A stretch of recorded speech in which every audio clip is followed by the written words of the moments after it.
दोस्तों नमस्कार। आज की कथा है नागिन का बदला। एक रहस्यमयी कथा। नागों का गांव और रहस्यमयी जंगल।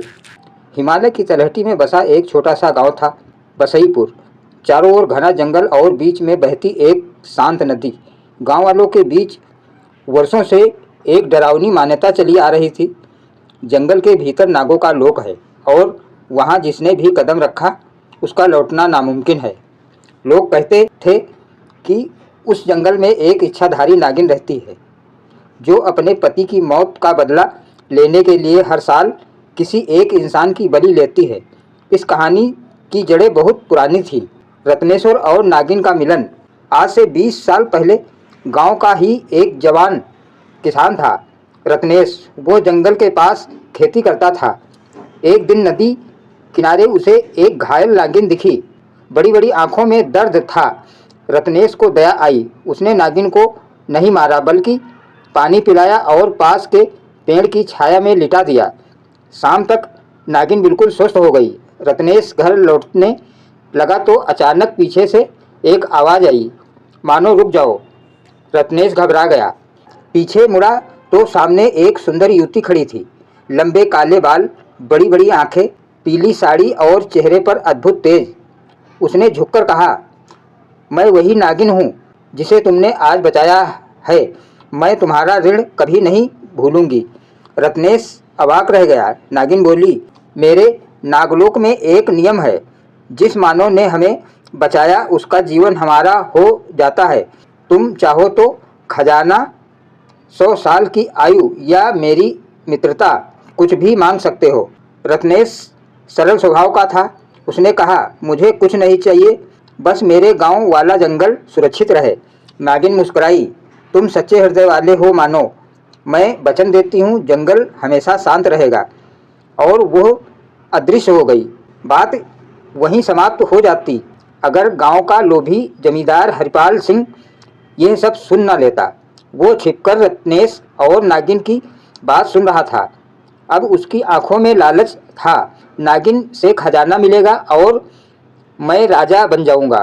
एक रात उसने रत्नेश को बुलाया और सच्चाई उगलवा ली। फिर उसने गुंडों के साथ जंगल में गया और झूठा प्रेम जाल बिछाकर नागिन को पकड़ने की योजना बनाई। एक रात हरिपाल नदी के किनारे की माला लिए नागिन का इंतजार करने लगा।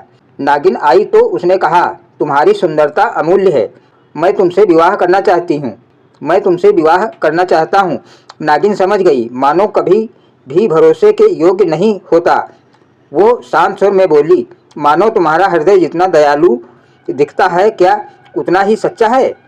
हरिपाल ने मुस्कुराकर कहा, बिल्कुल, मैं तुम्हारी पूजा करता हूँ। नागिन ने कहा, तो क्या तुम कल इसी समय अकेले आओगे? हरिपाल ने तुरंत हाँ कर दी। अगली रात हरिपाल अकेले आया तो नागिन मनुष्य रूप में खड़ी थी। उसने कहा, अपनी आंखें बंद करो। हरिपाल मुस्कुराया, और अब खजाना मेरा होगा।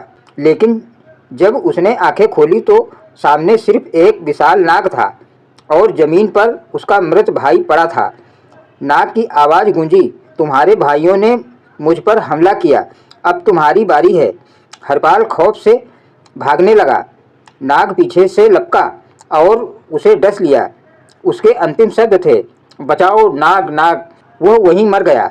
नागिन प्रकट हुई, आंसू भरी आंखों से बोली, मेरे पति की हत्या इंसानों ने की। तुम्हारा भाई तो पहला था। अब हर साल इसी रात एक मानव की बलि मांगेगा ये जंगल जब तक मेरे पति की आत्मा शांत नहीं होती।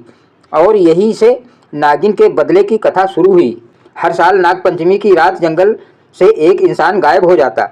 कभी गायब चरवाहा, कभी शिकार करने वाला, कभी जंगल में लकड़ियां चुनने वाला। कोई वापस नहीं लौटा। लेकिन नागिन ने एक नियम बना दिया, अगर कोई मानव सच्चे दिल से मदद या पश्चाताप लेकर आए तो उसे क्षमा मिल सकती है, लेकिन छल उसके लिए मृत्यु तय है। गांव में ये बातें फैल गई। लोग डरने लगे। जंगल सुनसान हो गया। मगर एक दिन कहानी पलट गई। गांव में एक शिक्षिका आई, सुषमा। वो शहर से पढ़कर आई थी। अंधविश्वास नहीं मानती थी। उसे लगा सब झूठ है। उसने गांव वालों की हिम्मत बढ़ाने का निश्चय किया। जब तक सच्चाई सामने नहीं आती डर खत्म नहीं होगा, उसने कहा। वो अकेली जंगल की ओर निकल पड़ी। नदी किनारे वही जगह थी जहाँ नागिन दिखाई देती थी।